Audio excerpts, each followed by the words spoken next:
Hello and welcome back to yet another not live episode of the Green and White podcast, brought to you from, well, we're not in St. Tyrrell anymore, but just outside of St. Tyrrell on the way back to Innsbruck. Brilliant, that'll be great for audio listeners.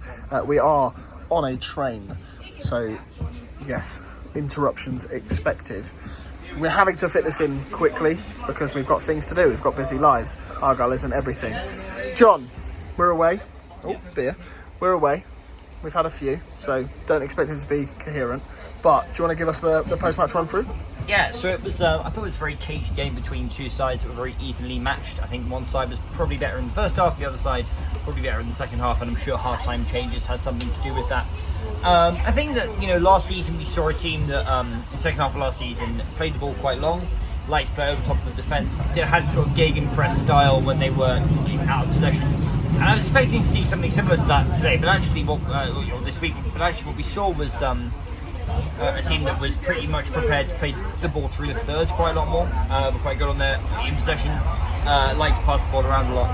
But you have to say in the end that 0-0 draw against Panathinaikos was probably a very good result for us. I think that in the end, it's a team at the very top level of Greek football, and as a Schalke fan, I thought that our performance was full of promise for the new Zweite Bundesliga season. So I'm not really sure why I'm on this Argyle podcast, but as a Schalke fan, I thought it was a very good performance. I know it's Sam. Go on, Sam, give us a proper match run through. Obviously a 1-0 defeat to Eintracht Braunschweig. Yeah, hope that opening gambit goes down well. Mixed reviews I'm expecting already. Yeah, I mean, with all the usual caveats, it's pre-season. It doesn't really matter. It's all about fitness. Long way to go. Players to come in. Team yet to gel. Lots of new signings, etc., etc. With all those caveats, yeah, it really wasn't very good, was it? At all. That was a very, very flat performance. Not much to shout about in a positive sense. I think the defensive shape was pretty good. I mean, Schalke didn't really have a whole load of chances. I mean, our keeper mate, brilliant. Yeah. Brilliant. Eintracht Frankfurt didn't have a whole load of chances. We've had a bit. How do you say it?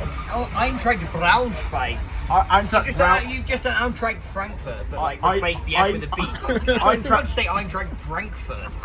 Right. Eintracht Braunschweig didn't have a great deal of chances, but they had one quite good chance that our Trialist goalkeeper saved, but I guess that good save kind of made up for the fact that he kicked it into his own net. I mean, honestly, I don't think we should judge him too much on that, because I honestly think he couldn't have done that 100 times if he tried, genuinely. I think that was just a complete fluke. I reckon if he tried to do that, he could do that 100 times out of 100. It wasn't incredibly difficult to do that. He was facing... Well, to be fair, it would be a great finish if he'd done it 100 times out of 100, because he sort of scuffed it round his own foot into the corner. This is what I mean. He was facing away from goal. He had his back to goal, and he somehow...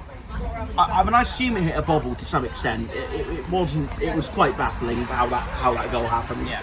I think I just sort of said, "Oh dear," immediately after the goal went in. But we're talking about it now, so let's just touch on that. Luca Ashby-Hammond, I think Chris Errington has named him. Don't quote me on that. Yeah, he certainly has. Okay, sorry if you haven't. We're not naming anything that's not in the public domain. Yeah.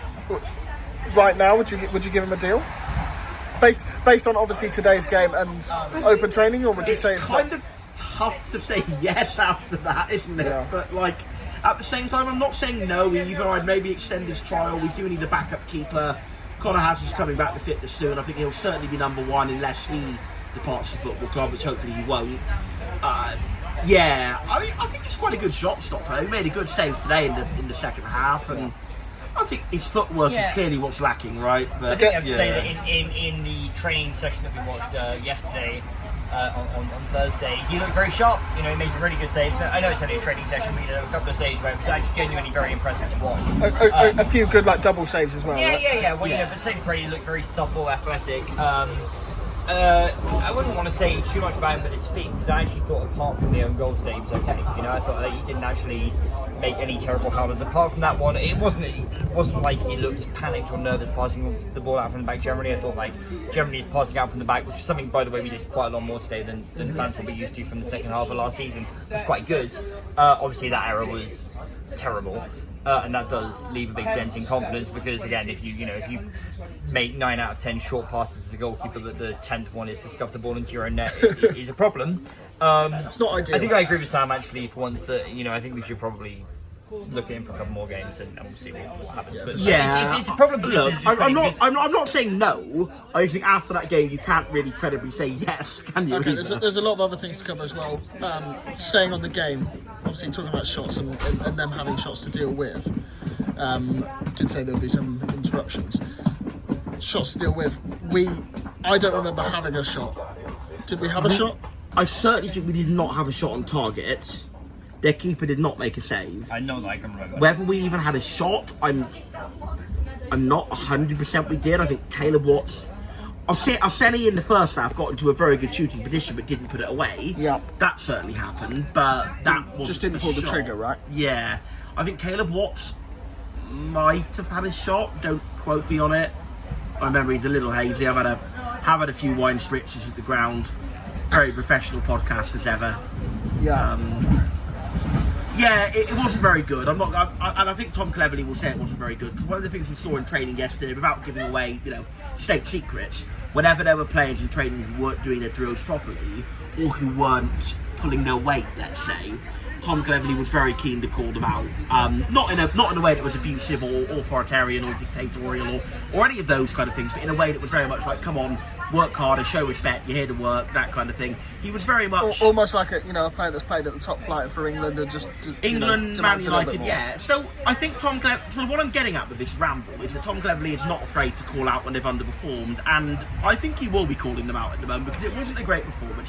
That's not to say there was no potential. Honestly, you know what? Even though it didn't result in a shot, I'm trying to be as positive I can. It is pre-season. If you can't be positive in pre-season, when the hell actually can you? Well, you can never be because But he didn't look too impressed either, did he? No, he looked a bit knocked off, to be honest with you, and I think quite rightly so because we were not good. That being said, there is room for improvement, and I think you have to, as John will say in a minute, and I agree with him on this point. You have to give some mitigation to the fact that it's basically a team of strangers. None of them really knew each other. There's a lot of young lads, a lot of new signings, all gelling together. It is our first official game. There was a friendly behind closed doors that we allegedly there was There was. We'll get on to open training in a minute, but there was a football there with another team's initials on it, wasn't there? Yeah, where did we get that from? I couldn't possibly imagine. But I'm trying not to have a meltdown. It was literally a pre-season game, but Christ, please don't have a meltdown. No. No need for a meltdown. There is a lot. Sam Meltdown. Who calls himself Sam Meltdown? You'd have to be a right prat, wouldn't you? Lots of room for improvement. It's the charitable way I'll say it. I think both the strikers looked a little off the pace. I think both of them are yet to get up to shape. I think Amici had some okay moments. As I was about to say, being positive on the camera, we had a 10-minute spell in the first half where, albeit we didn't really create any shots, but we still had some good passing interchange. I think Ibrahim had a decent game. I think Wyadu. Yeah, Weird is one that I want to discuss with John. Yeah. Because obviously I'm going to talk to Sam about the optics of this pre-season and last pre-season. Obviously you weren't there, so this might be a better one. We're doing the Busquets role. Worked quite well in the first 20 minutes. Yeah, I really liked it. We were sort of debating when we turned up just before kick-off, and then you see the team lining up, and there's clearly a fluidity between the back four, and then kind of it becomes a back five. You have Weirdo in this role, as you said, where he sort of is playing in defensive midfield, and then he'll suddenly be the deepest player on the pitch. He'll sort of drop in. I think we saw Boateng in that role actually in the second half as well. Yeah. When he came on, we did see. I don't think he was quite as natural to that role as Weirdo, and quite understandably so because Weirdo played a very, very similar role for Fleetwood, and I think Boateng's probably never really played that role before, which is so understandable. But yeah, it was very fun to see actually. It was a sort of degree of, I guess, tactical fluidity that we're probably not used to seeing so recently because we had one manager last season who. Let's say for whom tactical fluidity maybe did not come naturally, and another who was a lot better as a manager, but very dogmatic about how he would line a team up. And I think watching Murray sort of occasionally be up in midfield, but occasionally sort of come back and sit down, in the base of that back five was it was good to see. I thought he played well. I would say to build on what Sam said, just generally speaking. we were pretty good defensively tonight, I thought. I mean, the goal that Braunschweig scored was, let's be very honest, just a complete fluff of an own goal from us. Do you know what? How annoyed I'd be if we come out all this way and watch 2 games and both of them finish 0-0. That would be disastrous. I mean, at least we saw a funny goal. It wasn't a very good goal. At least we saw 1 goal from our 2 games. And obviously watching the Schalke team that I support draw with Panathinaikos 0-0, it was nice to come as a neutral to this game and watch us lose. There were Schalke fans here today, though, weren't there? We did see a couple. Yeah, John. And some others, yeah. But no, it was. I thought the defensive unit looked quite good actually. And as Sam mentioned, and I will say this, it is a bit of a team of strangers. You know, it's a team that doesn't have many players still there from last season. You know, so there's a few, but there's been a huge amount of squad turnover. I'm pretty forgiving of the fact that it's obviously going to take at least a few pre-season games, if not league games, in fact, to sort of see this team get up to speed and be able to, you know, cook. Certainly going forward. Before we talk about what we need in league football, though, any other individuals you want to discuss? Maybe like Pepple and I thought Ibrahim was good. Sam mentioned this. I thought Ibrahim did well. Looked quite tenacious in midfield, I thought.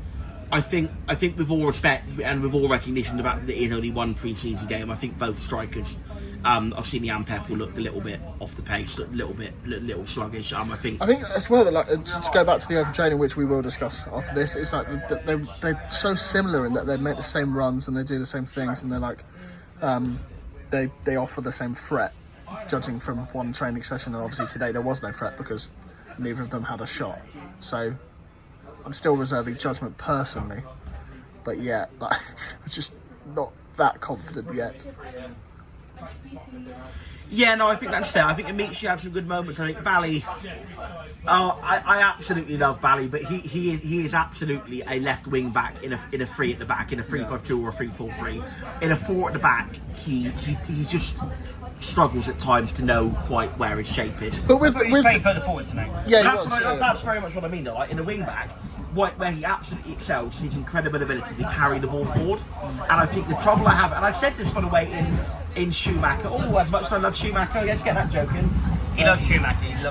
But as much as I said this in the Schumacher first half of the championship season, the problem with playing Barley in a front 3 was he can't carry the ball forward quite so well.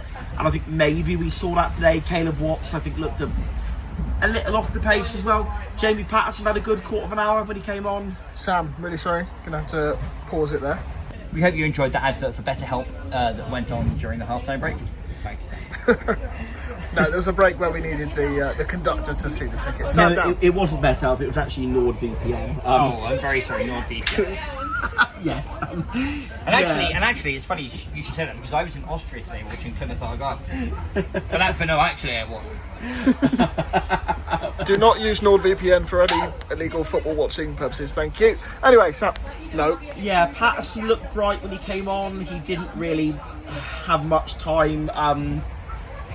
Joe Hatch worked hard, won the ball back a couple of times.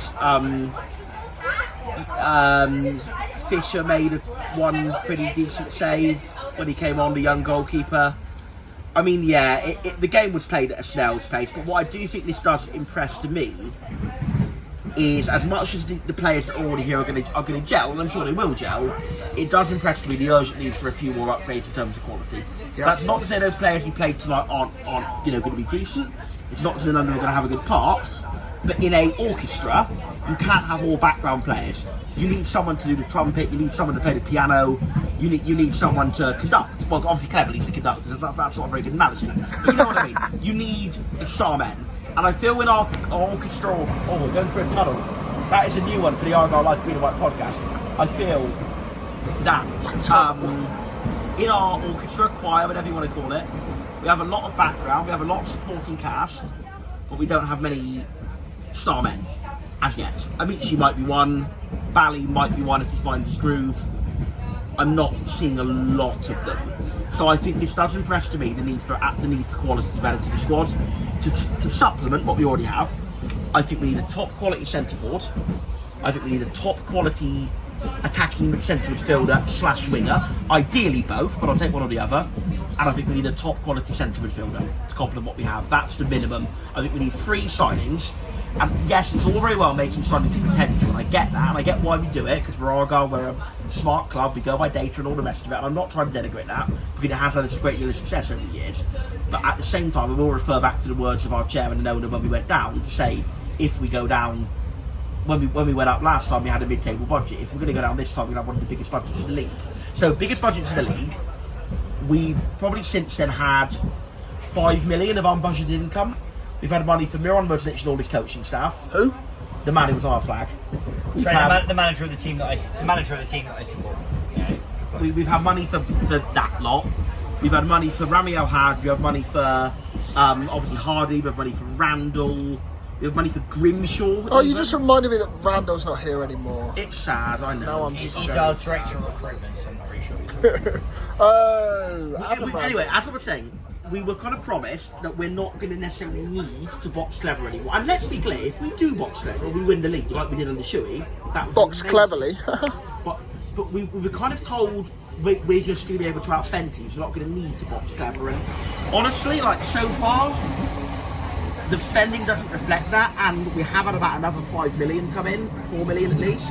Okay, getting away from like Austria a little bit there, but all understandable. It's good to bring some more in, is what Yeah, I'm for saying. sure. Any other players that we need to mention? John, Eamon Benarus? Benarus? I'm a big fan of Benarus as a signing. I think he's someone who my Bristol City supporting best friend has said has an enormous amount of quality. I think he's quite versatile as well in terms of being like able to play through the lines a bit in midfield. Didn't do anything today really. I thought he was pretty absent from the game, and that really applied. To be clear, really came on really towards the end. There were others as well that would apply to him. I mean, Amici, seemed like there was an enormous amount of excitement about him around the club. Today he felt like he was very frozen out of the game, honestly. Like, sort of I tweeted it, but Amici and Caleb Watts both play with their collar up, and that to me signifies a baller. I like that.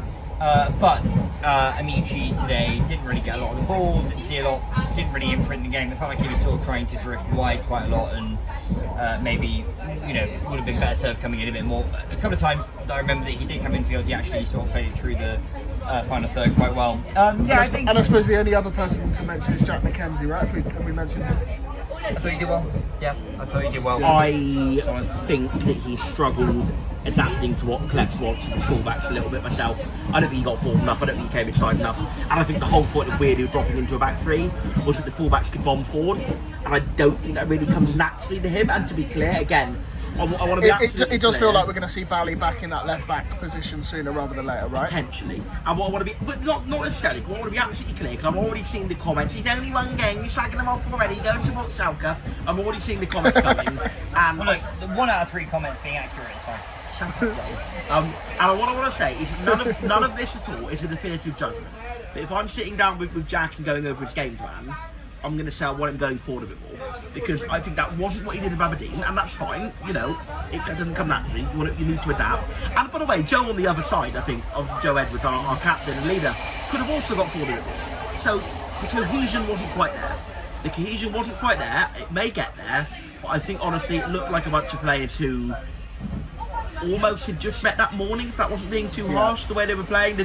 There was some flashes. I think that's a little bit harsh, but I don't think it's outrageously harsh. There were some flashes. You have to make allowances for the fact that it is again a squad of people who have never played together before for the most part, and that there is going to be an adaptation period. There were some flashes of quality, and there were some flashes of potential that needed to be kind of excited, but by and large it was a bit. I mean, if you don't have any shots on target, possibly no shots at all, there are kind of limits to how good a performance it can be, and it was as flat as a pancake, that game, and I think it shows the need for more quality compared to the squad. For sure. Should we talk about Austria in general and the open training? I can imagine. I'm just going to mention, obviously, Miran Muslic. He is the reason we're here. When it was first announced and we were discussing coming out, I also did prefer the opportunity to go to Marbella. I'm absolutely fucking delighted, excuse my French, that we've come to Austria. What a country, what a place. A beautiful place. Incredible. Yeah, well, I mean, apart from the lovely afternoon that I spent at the Schalke Open training with all the thousands of fans that travel for that, no, it's been great. I think for me, I mean, No, you joke though, right? But I'm not joking. okay, but that emphasises again, like, obviously we all know you would make that jump from Plymouth Argyle to Schalke, but they had thousands at their opening training. And There were 15 of us. No one ever was begrudging they were on the move to Schalke. I think the way he did it posed some questions. I think the fact that he was unwilling to come over to a bunch of Argyle fans who had gone to his game in relatively good faith. Strong emphasis on relatively good faith. Relatively good faith. It was a little bit disappointing in my opinion, but whatever. I think as a pre-season though, I did not go to Marbella last year, very sadly, because I had a friend's birthday party that weekend. I'm absolutely gutted because I would have loved to have met Rooney. My girlfriend, when she saw that a friend of ours had met Colleen Rooney, was absolutely gutted because Colleen Rooney is a big childhood idol of hers, apparently. No, dude, very much she is. I was very keen to come this year, and I think that for me, I'm sure Marbella is very nice, but this is an amazing part of the world, it really is. It's incredible. We've been staying for context, and we've been going to the sort of training of the game in this sort of like amazing like long valley that sort of stretches between these two mountain ranges, like this big kind of flatland. And we're staying just outside of Innsbruck, to the east of Innsbruck, and the training session was probably about, I don't know how many miles exactly, but it was about a 30-minute car journey outside of that. So you sort of drive through the valley up to there, and that was in a lovely little village with, a sort of little sports complex. And today we've gone a lot further on the train up to St. Johann in Tyrol to go to the Cohesion Stadion, which was very cool. It had sort of like a wooden stand above. It was very sort of dramatic. And had, crucially, pints, which I believe the last pre-season... It also had a climbing wall on the side of the stadium. I did not see that. It did, yeah. I must have missed Sam doing that. But Aaron and I, yesterday, when we had a free afternoon after the training session, did a big hike up to the top of a mountain outside of Innsbruck, which was pretty much a 4 or 5 hour job. Pretty intense at the top, pretty steep. Aaron's knee, I think, is still feeling it today. Obviously, I am a specimen of peak physical fitness, and therefore I am completely fine. But we had some lovely views at the top, a lovely beer halfway up. And for me, it's a great place to have a pre-season. I would absolutely love to come back here next season. Sort of Germanic lands at this time of year when you have the ability to go and have a swim in the lake, have a nice hike, have a couple of beers in a beer garden. I personally love that. So I know Sam is more of a Spain man, but for me, I'd love to have had a great time. Sam is much more a Benidorm man. Are you going to follow the lead of our football consultant and quit your job to go hiking in Mount Everest? That's going to be my next question. No. Okay. I don't follow anything he does. Sorry, who is that? Oh, somebody who used to be at Norwich, I think. No, I'm not our football consultant. Okay. Anyway. Moving on from that point. Please. Moving on. Come on, quick. Moving on from that point. What have you made of Austria? I have loved it. I've absolutely loved it. It's no secret to anyone who's followed my Twitter. It's absolutely beautiful. Let's have a little look. This is like not even in the top 10 bits of scenery we've seen, is it? That's because it's just a couple of trees, that. Yeah, but... It's also begun to piss it down with rain as well. Yeah, which hasn't really helped. Which has been, well, the forecast has predicted every day, we've managed to avoid it. Up to now, yeah. But honestly, my serious answer is that it's absolutely beautiful. And I think any of you following my Twitter account will know I have had the odd meltdown at some people who clearly could not see the funny side of us taking an Argyle flag to the Schalke game. But I do just quickly, I do actually, on a serious note, want to explain to people why we decided to go to the Schalke game. Yeah. I think it's important to do that. Then I'll come back to what you It's caused a lot of controversy online. The reason is that actually I was born in Gelsenkirchen. I know that I have an English accent, but I was born in the Rhineland, and it has a very sort of all seriousness, it has a very deep philosophical meaning to me, that part of the world, and I'm a big Schalke fan, and that's why we had to go. So. But in all seriousness, though, John. And I do not regret the day that Muslic left ordering that flag off the internet with that wording on it. The day that he left, I don't regret that at all. Right, but in all seriousness, though. This is the only time I'm going to address it because I thought it was funny. When I posted it personally, people found it funny, hundreds of likes. When I posted it in the airport in Germany, 100 and whatever, that's right. But then I think the problem was the Schalke admin's wording. The caption did not help much, did it? We were not there supporting Schalke, we were there for a laugh. We spoke to Adin, who listens to the pod, told us whatever. We spoke to Adin, he said come along, it'll be a laugh, whatever. We did. Yeah, the caption did us dirty. And we took the flag because it was funny, the caption did us dirty. Everyone's saying that we showed the club, not everyone, but some people say we showed the club up. Have a little bit of a laugh, it's football, it's not that deep. it was a bit of fun. Yes, I may have fueled the meltdown with my own meltdown, but yeah, we move on. Yeah, you chomped hard. I did chomp hard. We move on. We live and learn. It's a new day, and I hope that. It's a new day, but you are still talking about it 3 days later, so that's good. P.S. Lou, please still nominate us for the FCA. But anyway, that notwithstanding, when I have had my slight meltdowns. Listen, I think if we could be all agreed that was excellent football content. Oh, Whatever else it was. The beauty and scenery of this incredible country has calmed me down. I did not go on the hike with Aaron and John yesterday because I've not really got the cardio for it, as you may be able to see. But that, well, never mind that. You're doing it tomorrow, right?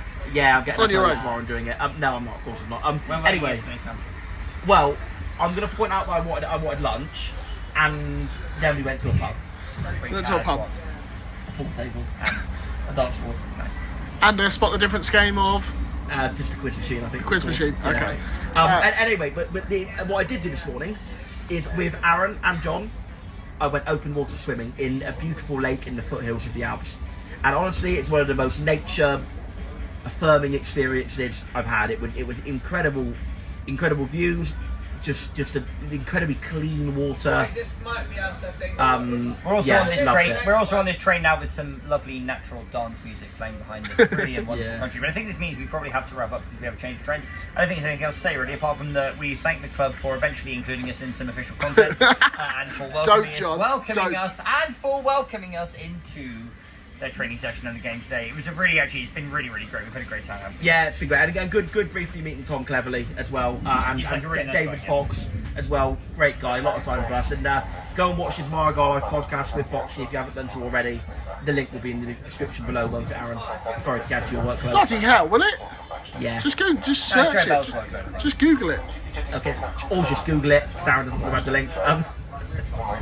Anyway, that's our connection. So bye bye.